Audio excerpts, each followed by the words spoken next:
please step over to the clerk, raise your right hand and be sworn.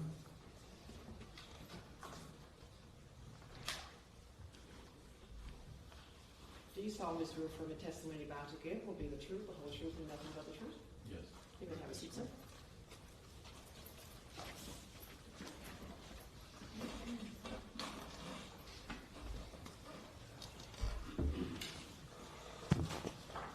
And so just keep your voice loud, because the microphone is in one direction and yours are in another. Thank you so much. Good afternoon. Would you please introduce yourself to the members of the jury? My name is Kendall.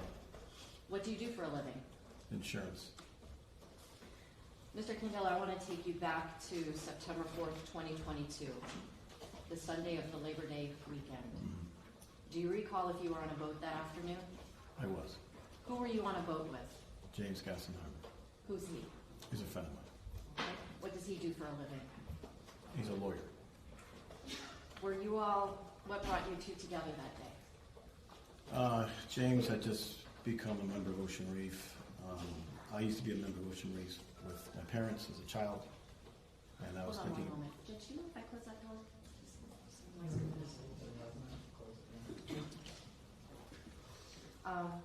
I'm sorry, something about Ocean Reef? And if you can try to keep your voice up. I know it's not easy, but Sure. talk louder than you think you need to. Okay, thank you. So James had become a member of Ocean Reef, and I was thinking about becoming a member of Ocean Reef again. I used to be a member as a child with my parents growing up, and so that's why we were there. Okay. Did there come a time when you and Mr. Gassenheimer go out on his boat into and past a part of the waterway called Angelfish Creek? Yes. Do you remember about what time of the day it was? It was dusk. It was not dark. Okay. What had you been doing earlier in that day? We were touring Ocean Reef with the Gassenheimers and another couple. Who's we? So it was James Gassenheimer's wife, me and my wife, and another couple. Okay. Where were you guys going to be heading to as you leave Ocean Reef at dusk that day? Where were you? We were taking James's boat back to Coconut Grove. Okay. As you leave past Angelfish Creek and make the turn to go north, like up toward Coconut Grove area, can you tell the jurors what is it that you see? We saw a collection of boats and something strange that was white coming out of the water. Okay.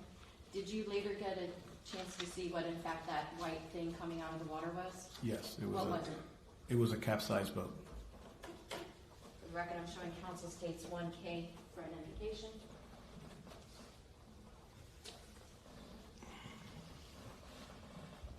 I'm showing you 1K for identification. Does this appear to be photographs of that same capsized boat that you saw only in the daylight? Yes. At this time, I move states 1K for identification and evidence. No objection. Without objection. State Exhibit 1K, previously marked identification, will become State Exhibit number 18.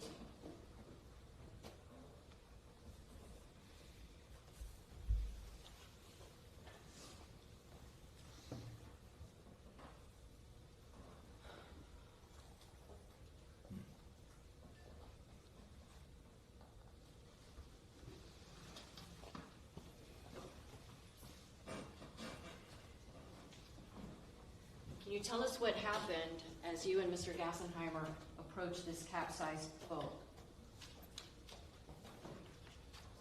There was a lot of yelling to slow down, that there was a missing 17-year-old girl, and as we slowed down and we began to drift north, we were heading in the direction of the capsized boat. Okay. Do you see if there's any people in the water at that point in time? I did not. Were there other boats that did have people on them? Yes. Did some of those people that were on boats appear to be teenage girls? I believe so. That boat was a little further in the distance. Was that boat a larger type of a boat? Yes. Did it have a platform at the back of it? Large platform, yes.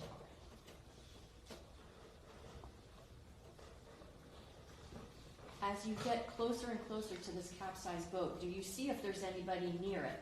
Yes, Who? the defendant, What is his name? George Pino. I want to ask you, did you know George Pino from before that day? Yes, How did you know him? we were friends. Tell us about what happens as you approach that boat. As we approached the boat, I asked George if it was him, and he said it was. I asked him what happened. He said that they had hit a marker. I asked if he was okay. He said he was. And then he said that they were looking for this 17-year-old girl. Do you see George Pino in the courtroom today? I do. Can you please point to and describe an article of clothing that he's wearing for the record? He's over there. He's wearing a blue suit with a white shirt and a blue tie. Stipulated. All right, Sergeant. Do you remember what part of this capsized boat you saw the defendant next to? He was holding on to the bow of the boat.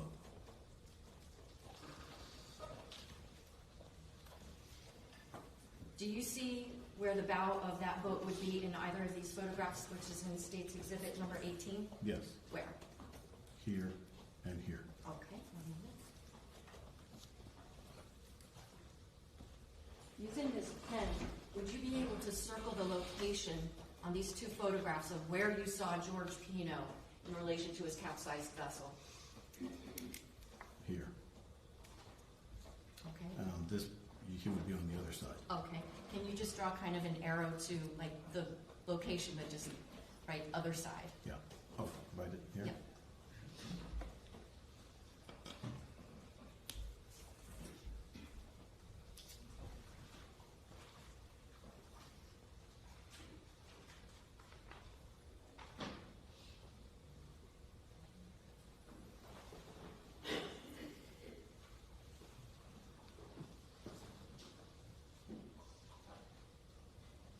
In the lower photograph where we see all the damage, is that the port side of the boat or the starboard side?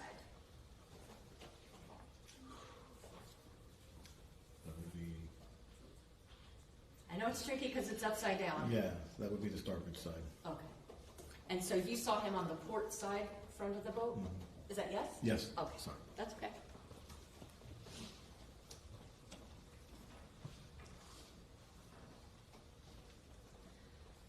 So as you have this exchange of information with the defendant, are you like right up in his face? No, Are you still on Mr. Gassenheimer's boat? I was on Mr. Gassenheimer's boat, yes. Okay.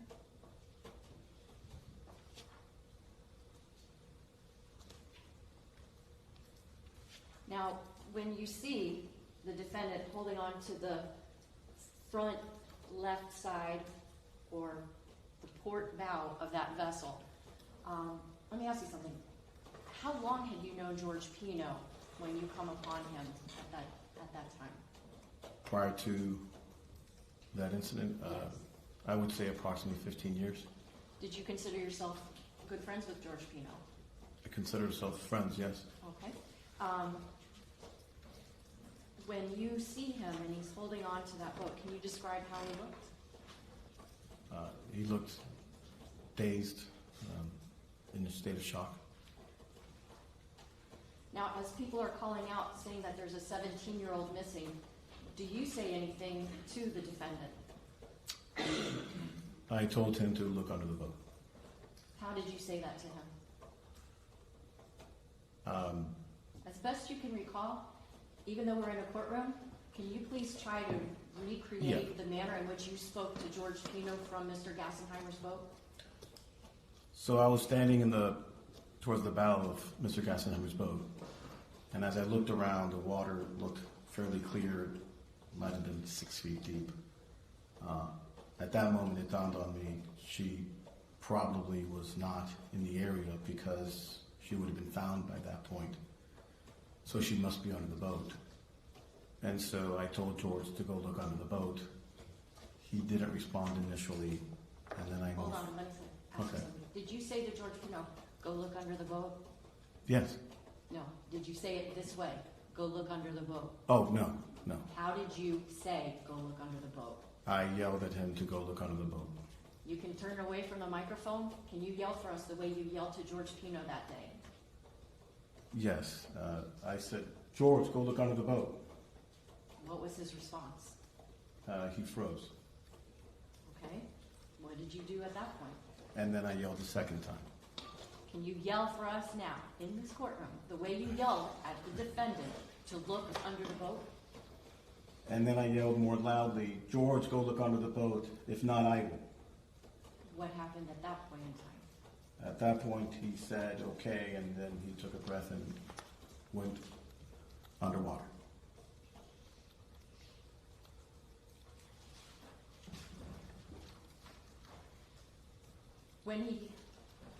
Did he come back up from underneath the boat?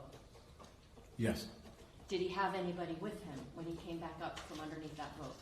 he had Lucy. Tell me about, who is Lucy? Lucy was the 17-year-old missing girl.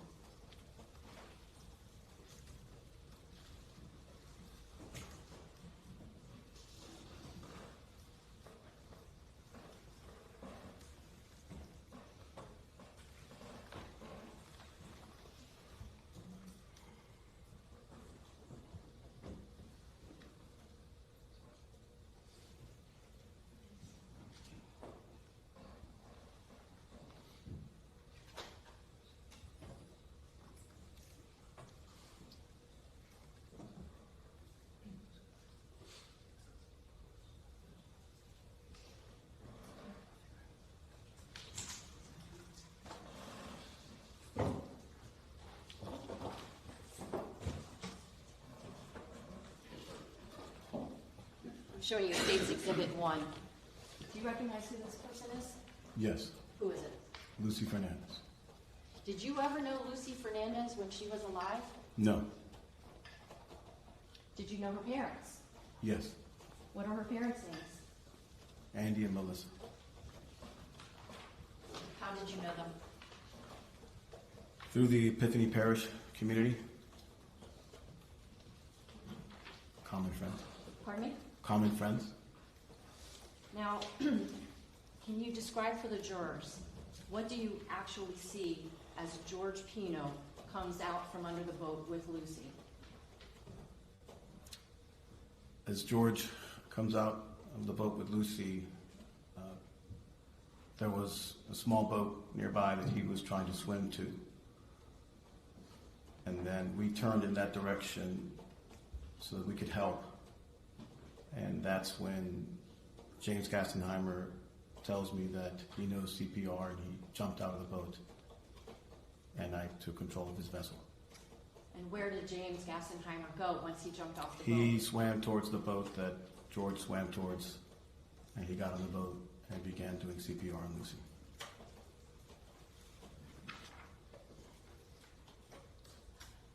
Did you see any helicopters over this area during this time? Yes. What did you see with the helicopter? They had a rescuer from the Coast Guard on a cable. He was dropped into the water. He swam over to the boat. He got onto the boat, and then he took over for the CPR. Okay. Does that boat remain in the same place? Or let me rephrase that. Does Lucy remain on that small boat? Not for the entire duration, no. Okay. At some point, is she transferred to another boat? Yes. Okay. And did you see that boat leave? Yes. Did you follow that boat? No. What did you and Mr. Gassenheimer do once Lucy had been transferred and was escorted away from that location? We heard a cry for help that there were two girls that needed attention.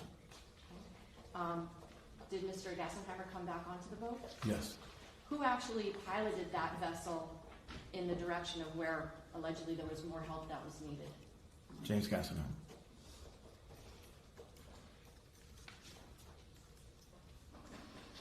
Where were these, like in what direction do you head toward upon hearing that there were additional people that needed help? South.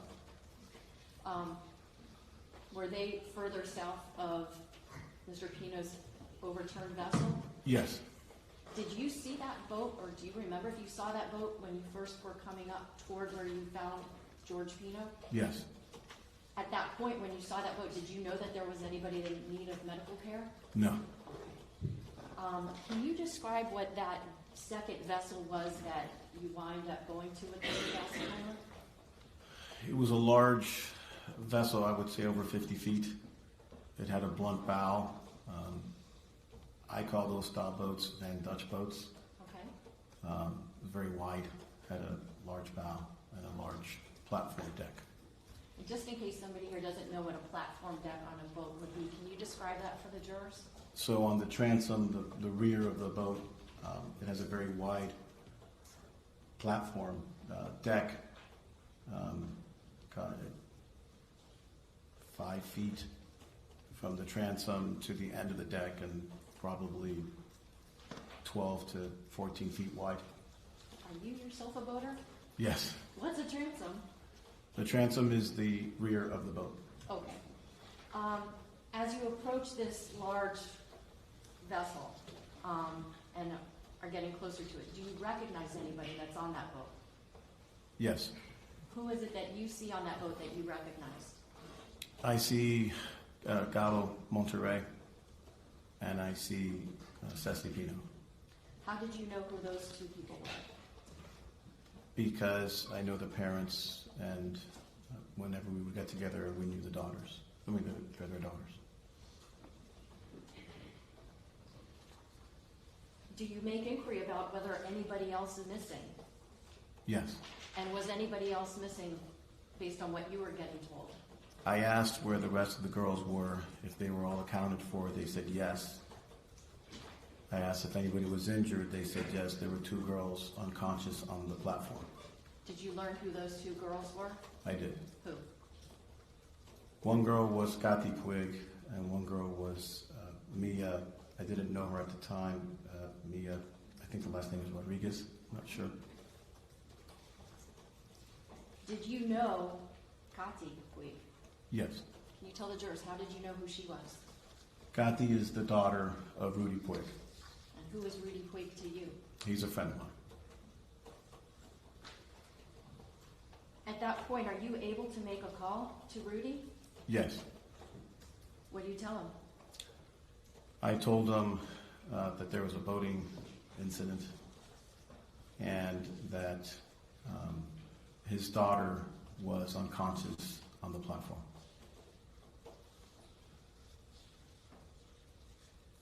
At some point, does a police boat make its way to that large boat with the big platform? Yes.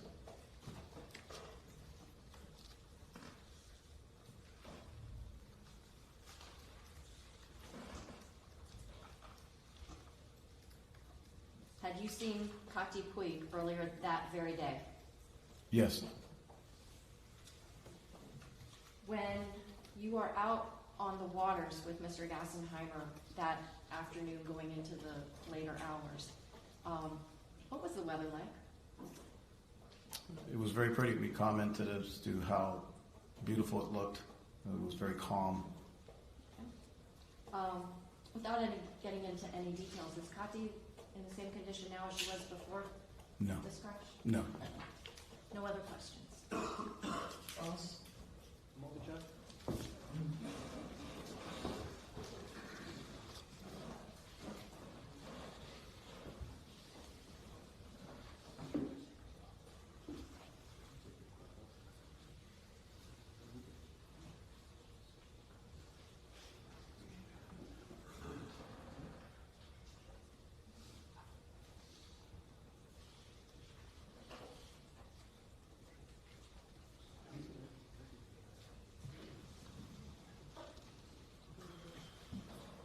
No questions, Judge.